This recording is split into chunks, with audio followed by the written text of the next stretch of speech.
ago when I came to this country, that are you Muslim or British? This clash of identity here. Now we are asked this question, and not we are only asked, we are asked to prove it. And in future it will go worse. So how and what would be your advice to all the Muslims who are living in Britain?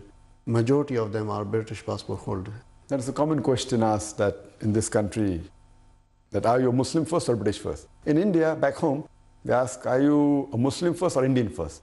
And we Muslims should know how to reply, how to turn the tables over. If someone asks you, are you a British first or a Muslim first? You have to ask that gentleman, are you a man first or are you a British first? Ask him a counter question. That's right. But naturally the reply will be, he's a man first. Because even if he goes to America, if he takes the citizenship of America, he'll yet be a man. If he goes to Australia, yet he'll be a man. So similarly, we are first Muslim and then British. But only giving this answer without posing the counter question, they will not understand. If we say we are Muslim first and then British, they'll say, oh, that means anti-national.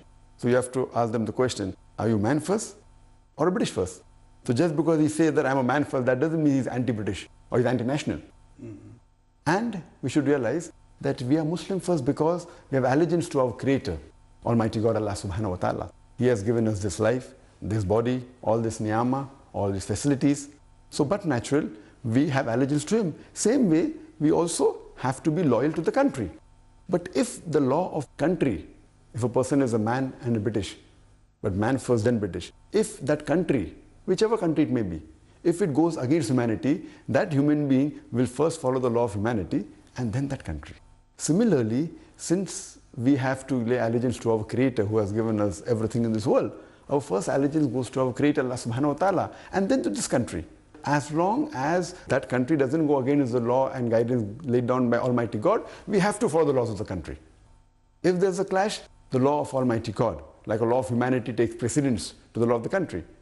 But the same question if you ask to a Saudi, are you a Muslim first, a Saudi first? He'll give the reply, I'm a Muslim first, then a Saudi. If you ask a Kuwaiti, are you a Muslim first or Kuwaiti first? The answer is he's a Muslim first, then Kuwaiti. That does not mean that that person is against Saudi Arabia or that person is against Kuwait. So we should know how to turn the tables over and give the reply. We should be satisfied. Giving a reply is easy, but giving a satisfactory reply is the point that is important.